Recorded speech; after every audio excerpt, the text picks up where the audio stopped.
Hey, this is Tom Buford, and welcome to the Attorney Success Podcast, the show where we interview, get to know, and learn from some of the top attorneys in the U.S. So I'm excited this week to introduce Chris Jones from Traditions Law Group in Northport, Alabama. So welcome, Chris. How you doing? Thank you, Tom. Doing great. How are you? I'm doing great. So craziness of homeschooling and all this stuff going on right now, but we're getting through it. So tell us a little bit about Traditions Law Group. What's your main practice area or your main practice areas, and how long you've been established here in Alabama? Well, Tom, I've been practicing for 30 years. Next month, it'll be the 30th anniversary. Congratulations. Um, Thank you. We are a general civil law practice. And so we don't do any criminal law, but we do handle a lot of different things in the civil arena. One of the primary practice areas we handle is representing landlords. Tuscaloosa County, we home the University of Alabama. There are a lot of students, probably 38,000 students here in town. Right.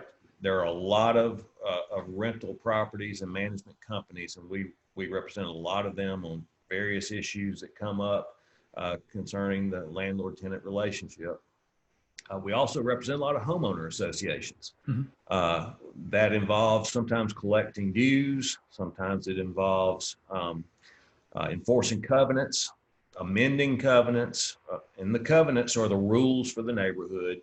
When you buy into a neighborhood, a lot of time the developer has put into place restrictions on what you can and cannot do in the neighborhood. Right. And those covenants protect the value of the properties, and enforcing those covenants are something that we help our clients do. We do a lot of estate planning.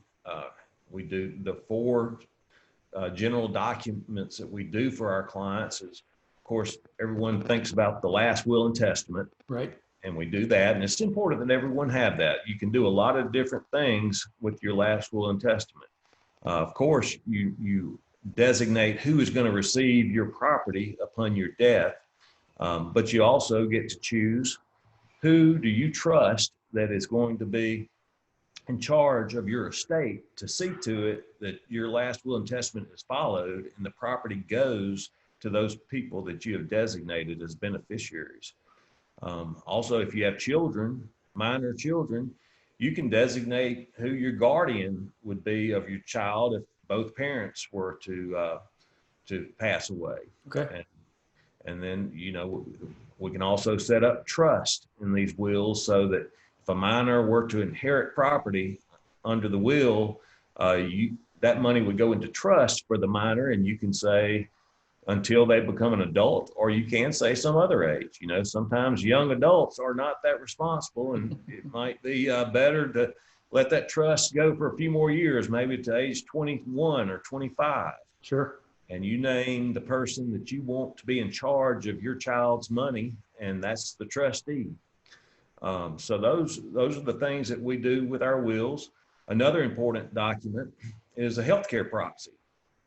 A healthcare proxy or healthcare power of attorney names a person that you trust to make good, sound medical decisions if you were incapacitated and you were unable to communicate with your doctors and your family on how you would want to be treated under different circumstances.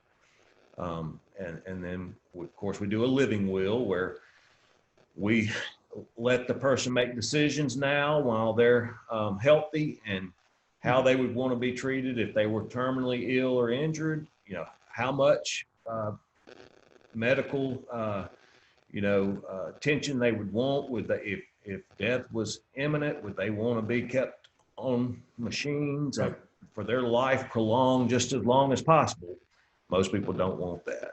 Right. And they're able to, in their living will, to go ahead and let their family know how they would want to be treated under those circumstances. The other primary circumstance is if you became permanently unconscious or brain dead, how would you want to be treated in those circumstances? And then the final estate planning document that we normally do for people is just a regular old power of attorney, where we generally do a durable power of attorney that usually we don't make them effective immediately unless it's an elderly person and they need someone to help them take care of things right now. Right. But we can make it where it only becomes effective if that person becomes incapacitated. Okay. And in that circumstance, the person can handle all the business affairs for that person that's incapacitated. And, that's a great document, because if you don't have that and you became incapacitated, someone would have to go to court and try to get a court order naming the person as conservator over the assets. And that runs up your expenses. It's time consuming. So having those 4 estate planning documents is very important. Then other practice areas, we do family law. I represent people in divorces, child custody, paternity, visitation cases, just a wide range of things that come up in family law. Right. Sometimes someone might get an offer of a job far away and they want to move away with the child, and you can't just up and move away if there's a court order for custody and visitation. And so we got several of those cases going on right now. And then finally, we do personal injury cases, representing injured parties who are injured at the hands of another person, whether it's a negligence case arising out of a car wreck or a wantonness case, a drunk driver hit someone, right, or maybe some other type of injury, a dog attack, a vicious dog could attack, maul someone. So we handle those type of cases as well. You have one, well, a couple questions off this. Number one is with COVID happening, so we're in a very unique situation here. In theory, I've heard that there might be an uptick in, family law issues because we're suddenly put into kind of a confined situation where we would normally have some separation. So are you actually seeing that that's true, that you're maybe seeing more divorces coming up or more issues with that, or is that not really a thing? It is, I think, creating some issues. I think it is creating maybe some more divorce cases. Mm-hmm. I have seen domestic violence cases that I can see are related to the COVID and to being, cooped up at home and that kind of thing. I'm seeing a lot of my landlords have issues arising out of COVID. Yeah, that was gonna be my next question too, was about I would think that'd be a huge uptick now. Yes, we are very busy dealing with whether someone can cancel a lease, or whether, if they haven't paid, at what point can an eviction be done? Right. They've gotten certain protections along the way. Sometimes they were state protections that the governor of Alabama put into place. Mm-hmm. The CARES Act, the Congress passed, it provided for some relief in some eviction cases, but not all. It was pretty much government subsidized housing or government federally backed mortgages, which they had some control over. So they were able to, they put a moratorium in place where there were no evictions in those type of cases from March 27 through July 24. Right. But it expired, and Congress has not, updated the law or agree. Right. Yeah. So that would just be for FHA loans, or are there some regular conventional loans that can qualify for that as well? Well, it could be if Freddie Mac or Fannie Mae has bought some of that debt and some of those mortgages, those are subject to the protections as well. Okay. Yeah, it's an awful situation. I think a lot of news talks about the individuals that might get evicted, which obviously is something that you start having that in mass, and there's issues. And then you've got the guys, men and women that are landlords that own the property, that are getting, their banks breathing down their neck if they don't have some sort of protection. What are they supposed to do? And I think that gets ignored more. At least I don't see that as much now. I used to own rental properties in 2005 to 2010 before things did crash here, but it was, so I think about these people that I understand that people need to be protected if they've lost a job. That's completely understandable. But then you've got people that are going to lose their mortgage, from the Right. bank because they're not getting rent, and they might also be in a situation where their income isn't what it was. I think people think if you're a landlord, you're rich. That's not, Right. that's I not had always the case. So I had one recently, and the tenant, drug it out, and they were into the landlord for $10,000 on this apartment, and the landlord's really hurting on it yeah, because the landlord has to pay their bills. They must pay that mortgage, or they're subject to foreclosure. right. Well, one of the biggest mistakes I ever made was actually managing the property myself. And so I found a property management company. But I had a guy face to face told me one time, he said, I know the system better than you, and I'm going to sit on this property. I was so angry. I had to walk away, and I actually went and I researched and found a property management company. I hired him immediately and said, I can't, emotionally, I can't be involved in this. I think it's a mistake to be your own property manager anyways, because you believe people, you want to help them.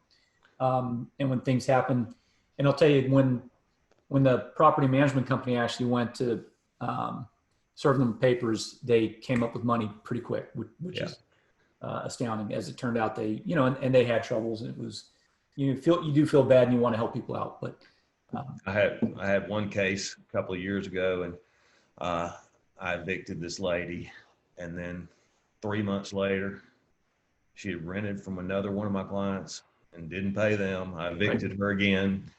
It happened 3 times in 1 year, and wow. she knew me well, and I knew her well. She knew the city. Yep. When we'd see each other in court, she said, "Hello, Mr. Jones." I said, That's pretty bad when you're on the first name basis with someone after.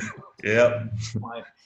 So, but yeah, that people do, they know they can come up with that down payment, they can get in, and then maybe they know that, I can sit here for 3 months, and it's sad, I don't think people go out and intentionally start off with this, but then they get in a situation where like, hey, what am I supposed to do? So they learn the system and they kind of are able to work that. But yeah, that's tough. And I imagine now it's so much more difficult and sensitive with the situation, because now you just have so many people that have lost a job to no fault of their own. But then you've got landlords that can't make the payment. So, And most landlords will try to work with a tenant if the tenant's right. trying to work with them. Right. So it's the last thing a landlord wants to do is evict someone. 100%. That is A lot harder to get someone else to come in. Yes, and you have to, do Yeah. a turnover. You have to, fix the apartment up. You have to spend That's right. money, and it's just best if you can keep a tenant. And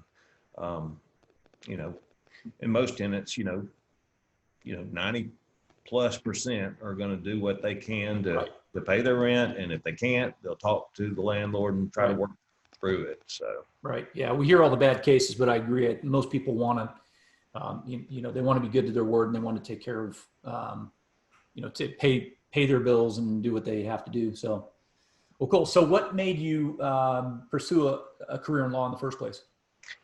my family, I have a lot of lawyers in my family. Mm-hmm. My grandfather was a lawyer. I have uncles that were lawyers and judges. My sister is a attorney. So there was just a lot in my family. So over the years, I was around it. And when I graduated from college, I decided to, apply, and I took the LSAT, and was fortunate enough to get in at the University of Alabama School of Law, and then I just stayed in Tuscaloosa. After law school, I was clerking for a law firm downtown Tuscaloosa, and they offered me a job when I graduated, so I stayed with them and practiced law there for 9 years. Great. Yeah. Now you came out of, you were raised where, in Louisiana, I believe I saw?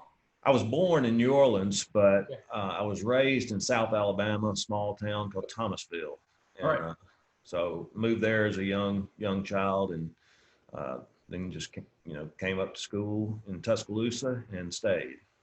Well, not bad. It's beautiful there. So, and you get the university, so you get a lot of activity there. But, Yes, it's a good place to live. Our family loves living in Tuscaloosa. right.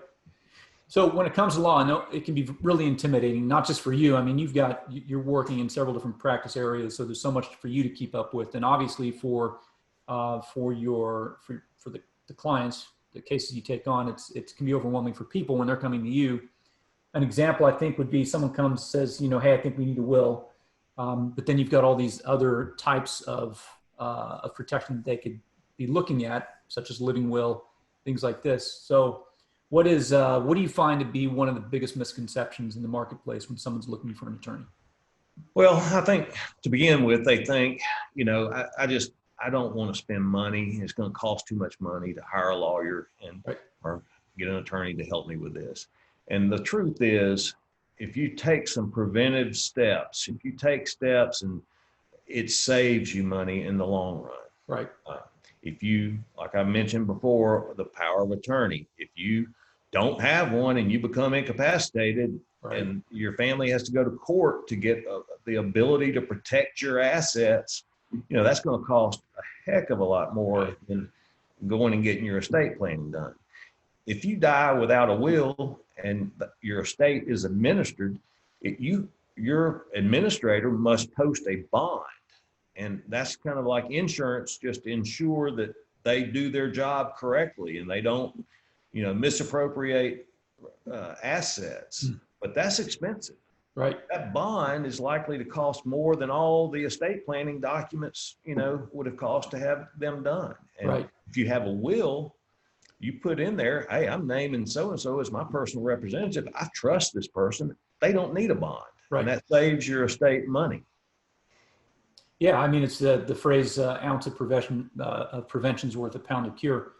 And it's, I think unfortunately we live in a society where we're all about, we're about the administering the, I'm trying to think of the correct term, but we're not into preventive medicine, right?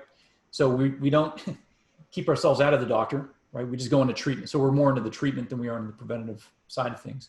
Right. And I think that's kind of ingrained in our system. And this is probably one of those things too, where we're not taught early, these documents can save you so much money later. Go ahead and invest in them now. I mean, we pay for insurance and it's the same thing, but we don't think of these other terms. I think, do you ever run into people that think maybe it's a little bit morbid or, because I had a conversation long ago with my parents. My mom said, hey, listen, you might not want to see it, but we've got a living will and you're going to have a copy of it. And so she gave that to us, and it's, she's like, hey, I'm not wanting to leave anytime soon, but it will happen eventually. And here it is. So she gave us copies, but. Yeah, I think sometimes people are uncomfortable thinking about those things and talking about them, but it's really, you're doing your family a huge favor when you take care of that planning.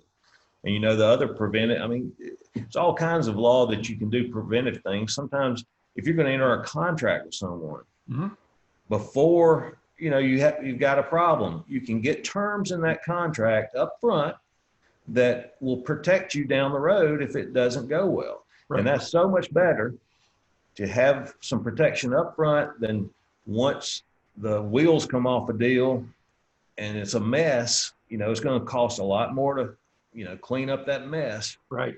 And so it's there's so many areas that if you would just consult with an attorney that is experienced in whatever practice area that your issue is involving, it's worth it.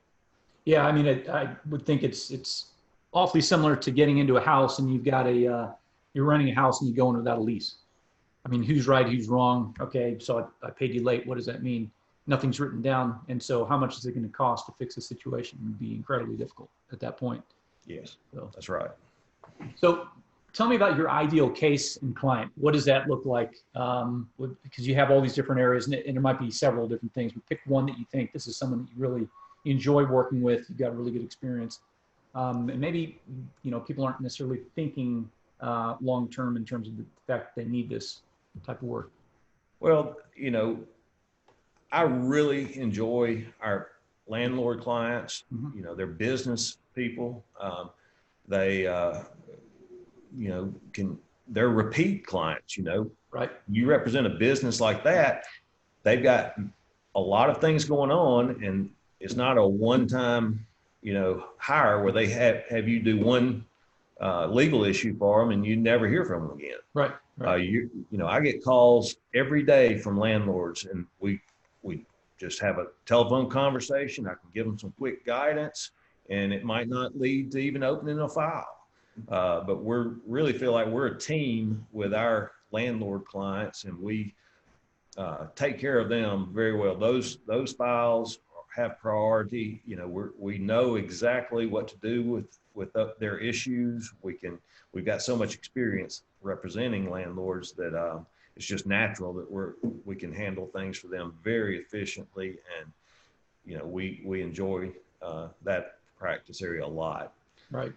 I guess the other thing is if you've got a client who listens to you. You know, sometimes I've had clients who don't follow my advice, and it's their call, but it's hard to properly represent someone if they're not honest with you, and that they trust you and they are going to follow your advice. That's important. You know, I have, you know, unfortunately, sometimes people don't tell their lawyer the whole truth, or Right. sometimes they'll just misrepresent things to you, and that really makes it hard to protect the person properly and provide good representation. So I like clients who will give me the good, the bad, and the ugly. They give it to me straight. Right. Yeah, I expect a lot of people think that, you know, hey, I'm embarrassed, but boy, talk about embarrassing is when you find out and then have to bring it up with them, or it comes up in another way. It's got to be a lot worse than if they just sat down and told you what it was up front. That's right. And a lot of times if you're in court on a case and you've got a problem, Yeah, it's best for me to let the judge know what my problem is, right. or let the jury know that I'm not hiding this from you, but this did happen, and Right. we're prepared to deal with it, you know? Yeah. Yeah, because then if something comes up and you didn't bring it up, then people think, well, what else have you not told us? That's right. You should have known that. So it has to be a very bad situation. So, and it's interesting too, you make a comment about working with landlords and repeat business, which is, in terms of it, you know, being business owners, that is great when you can get someone. And I expect, sort of tongue in cheek, that's got to be a lot better than having repeat business as a defense attorney. But that does happen. I interviewed a guy recently. He's a defense attorney, and he's got a couple clients that, you know, it's repeat business. But you know, he's like, hey, they're good people. I really try to help them. And part of what he was saying, a lot of what he does is counseling. He really tries to help them get on a better path in life. And some of these people do keep coming back, but that's got to be tough to see that. Not something I think you would enjoy seeing. But with landlords, that's a great point, because they do, as they grow, they're going to continue to bring you in, and it helps your business, and you get to know them. Like you said, you're a partner with them, which is great. Right. Like right now, it seems like we're constantly updating leases for different clients, you know, and one called today and said, hey, we're working on tweaking our lease. Should we put something in there about pandemics, you know? Right. And so as time goes on and things happen, you know, you think of new things that you should address in your contract. Sure.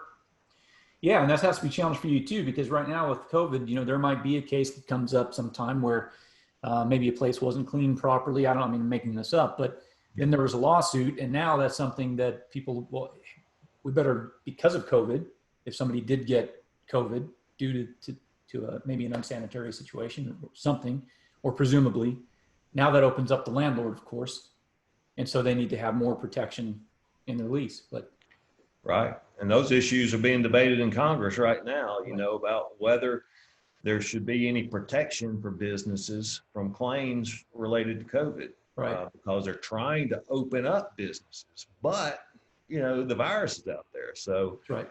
you know, really, you want businesses to open, you want them to be successful, but you want them to try to do it safely, you know?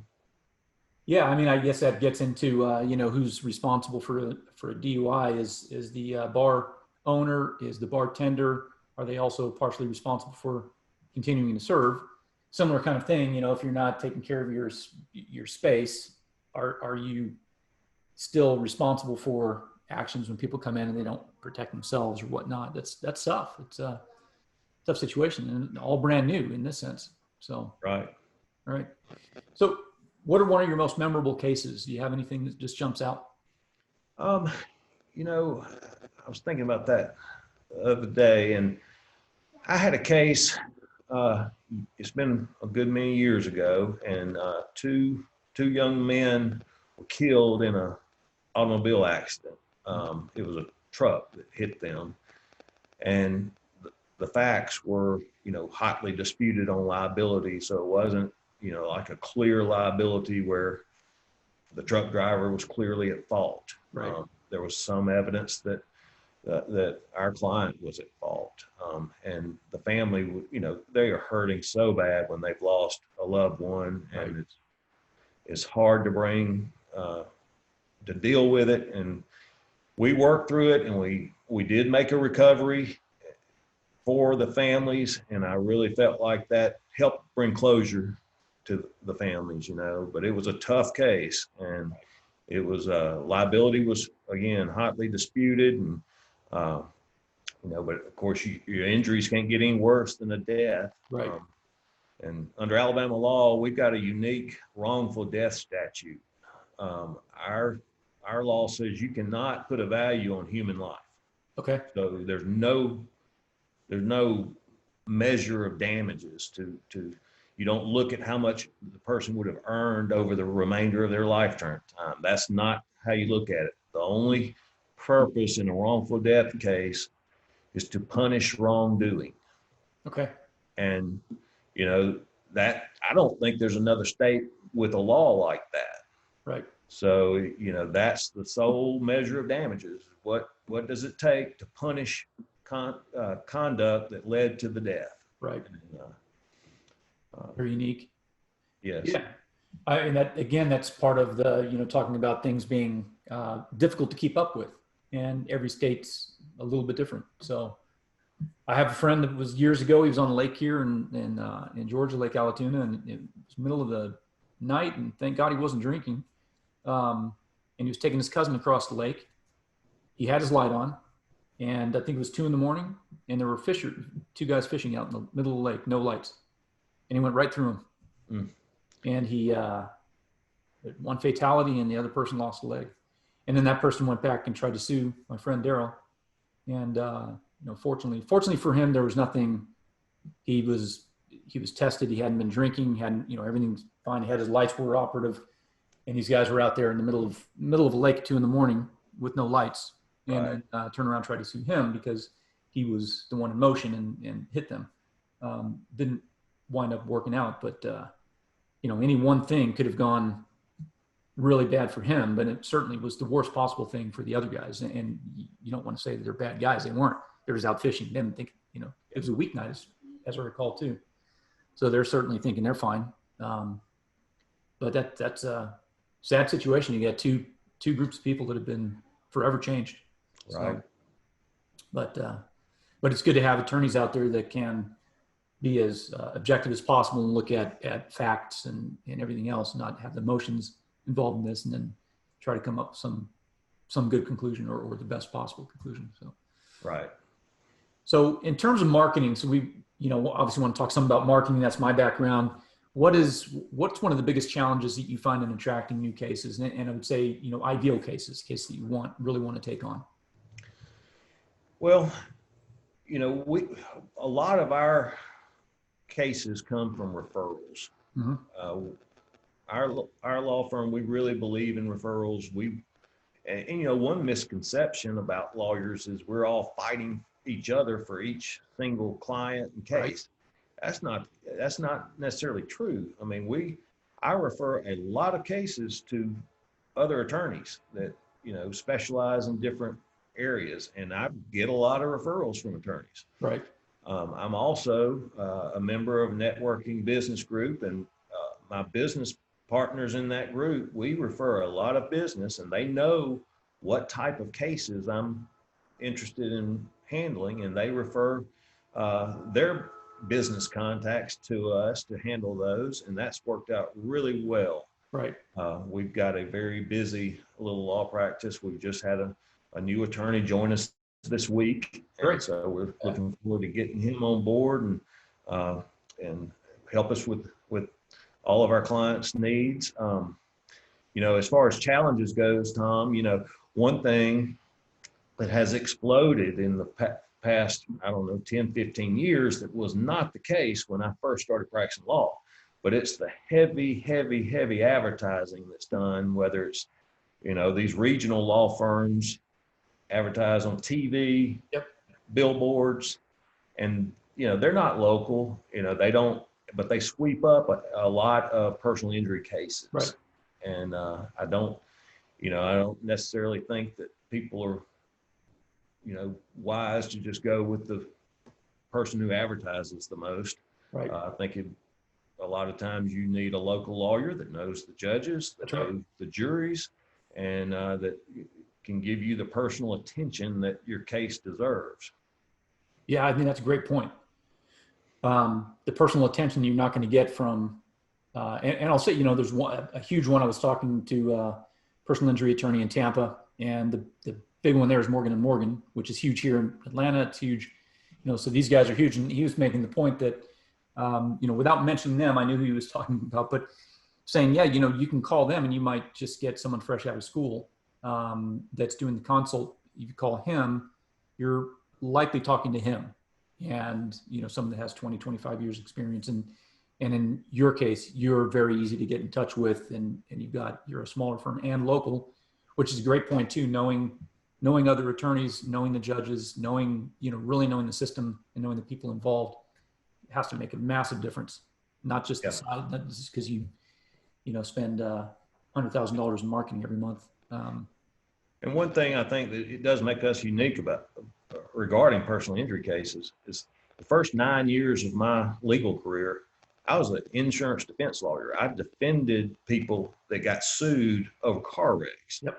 And so I learned that side of the case first. And then when I left that firm, I started representing injured parties. And so I feel like that gave me experience that is very valuable in handling personal injury cases.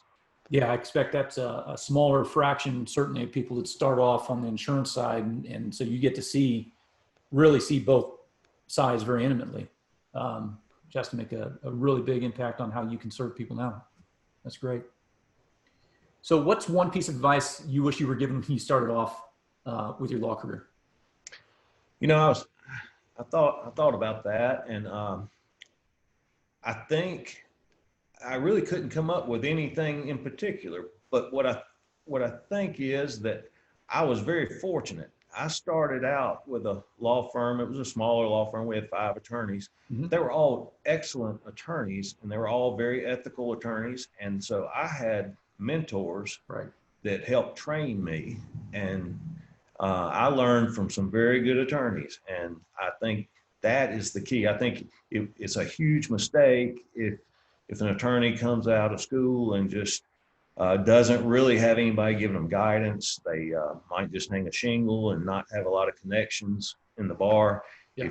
If you were to hang a shingle and open your own office, it would be important to find mentors and that you can call on to help you, because you know it's tough. That first year is one of the toughest years because everything's new. You haven't handled any legal issue probably, and law school teaches you, you know, the legal theories behind the law, but it really does not teach you very much about practicing law.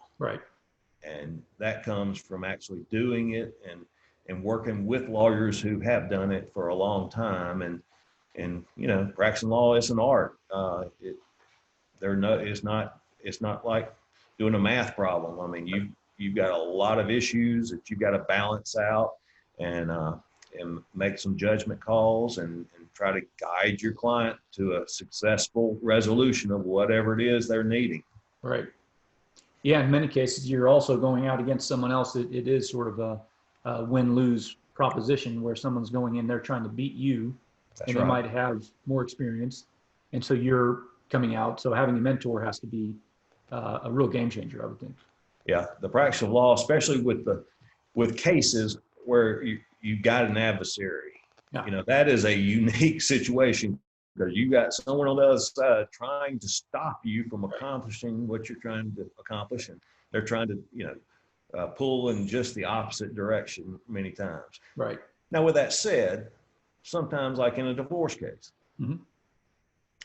two good divorce lawyers can help their clients reach a reasonable resolution early. where some lawyers might try to keep it going and to gin up a fee, instead of trying to help their client get to a reasonable resolution, as painlessly as possible. Right. We try cases. Now, I don't have any problem trying cases and divorce cases, including divorce cases. Mm-hmm. But I don't think that's always best for the client. Right. And it causes hard feelings in a family. And if you can help them, work through the issues and come to a resolution that both sides can live with, it's just best. Right. And so, we frequently, and mediation, I don't, that is something that when I first started practicing law, we didn't do a lot of mediating. But now mediation is a big practice area. I'm a mediator. Right. I help people settle cases sometimes. I get hired by lawyers to help them, help their clients come to a reasonable resolution. And then I hire other lawyers sometimes, or retired judges, to serve as mediators on some of my cases. And it doesn't, all the cases don't settle, but a lot of them do. Right. And you control your case when you get it resolved through mediation, where if you go try your case, you've lost control. It's up to the judge or jury. So I think mediation is a very good tool, and I enjoy that process as well. I think it's a lot of times it saves the client money and time, and it's good for our clients a lot of times. Right. Yeah, I expect there can be times when someone they have maybe a bitter feeling about the other side, both, every party involved in the other side. But you bring in a mediator, and then you kind of get rid of that emotional side of things, and start thinking hopefully more logically. But that's good. And I think worst case scenario when you're talking about divorce, I think of War of the Roses. I don't know if you remember that movie, but it's a classic example of just going way too far from where you should. Yeah. Beginning. I've seen some divorces go on for years and years, and that's not good for anyone. No one, especially I expect if they have kids involved, that's just terrible. So the kids, you really have to try to protect them. Yeah. Our firm, we do go through special training to be guardian ad litem for children. That means the child's lawyer, and sometimes the judges will appoint us to represent the interest of a child. Mm-hmm. In a divorce case where there's custody battle, and the guardian ad litem, investigates the thing, meets with the children, meets with both parents and their attorneys, and then we'll make a recommendation to the judge on what we think is in the best interest of the children. Okay. That's great. And I guess that now without that, it would just go in front of the judge, correct? Definitely. Right. And the case still goes in front of the judge. Right. But the judge cannot go out and do an independent investigation. Right. The judge cannot meet with one party without the other party being present. Okay. Where a guardian ad litem can. Okay. And the judge, he's still the judge, he or she. Right. The judge still makes the final call, but if they've got a guardian ad litem they've appointed the guardian ad litem, so I wouldn't think they would appoint somebody they don't have some confidence in their judgment. Right. A lot of times they'll follow the recommendations of the guardian ad litem. Okay. Yeah.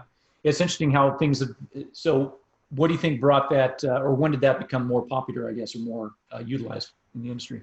Probably in the past, probably sometime in the 90s. Okay. Used to, it was pretty, the woman was going to get custody, primary custody. That's the way it used to be. I mean, it was just assumed that was best for the children. Yep. And at some point, that changed probably in the mid to late 80s. And we said, parents are on equal footing, and we're going to look at the facts and decide, what's best for the children. Sure. Yeah. I mean, that makes perfect sense. I would think it used to be more or less, it's custody of the woman and alimony paid. And now, of course, you have women that out earn a lot of men. That's right. And are, certainly maybe the dad's the better person suited to be the parent at that time. So one last question. So what advice would you give to someone that's unsure if they've got a case, or that they should talk to an attorney, whether it's for, there's an injury, or they've got, there's issues with their landlord, anything you've got there? What kind of advice would you give to somebody?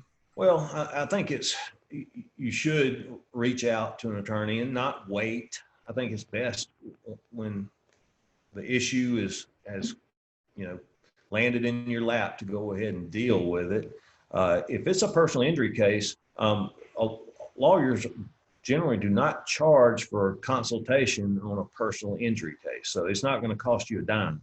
Right. You need to go talk to someone who's experienced in handling those cases and get their assessment of it. I'm very cautious and careful with setting expectations. I think some of these billboards that have a healthy looking smiling face and says, so-and-so got me $12 million. Yep. That's crazy. Yep. That really sets expectations unrealistically. I never do that. I try to be very clear with clients what they can expect. And if they have unrealistic expectations, I don't want to represent them, because I can't make them happy. I cannot satisfy them, and they just need to go elsewhere. Right. But if it's a case involving, a contract, it might cost you $500 to get a contract reviewed and get some advice on some provisions that might need to be added, but that's money well spent. Yeah. Wills and estates, those need to be done. It's going to cost you some up front, but it's going to save you in the long run. Right. And, so I think you really should just, and it's not going to cost outrageous amounts for most people. Lawyers that represent ordinary people, we charge fees that, are reasonable. Yeah, and people can afford.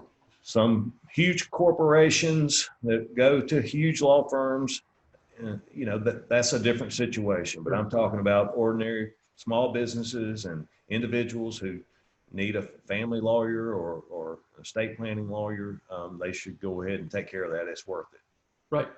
Yeah, and like you said, it doesn't cost any money to call you guys up and find out, hey, is there a price range, or what would you recommend on this? And I think too often people see, they see movies, and they see these, and they see these big numbers, and like you said, a billboard that says, we so-and-so got $1 million and $1.5 million, and that's, that's certainly not always the case, and probably very, very, very rarely the case. But people have that in their head because of the media, everything else that they see. So, yeah, if someone gets a huge award like that, they have suffered terrible, terrible injuries. Right. And so it's just kind of, you don't want to receive money like that afterwards. Yeah. Got it. Well, cool. Well, thanks for your time. I really appreciate it. So we'll have links from this interview. We'll put this on our website. We'll give you a link so that you can share it, have it on YouTube. So we'll get it out there. But what's the best way for someone to get in touch with you if they need to talk? They can call our office, 205-345-0090, and they can send us an email. My personal email is cjones@traditionslawgroup.com. And then I think our website has a contact at traditionslawgroup.com.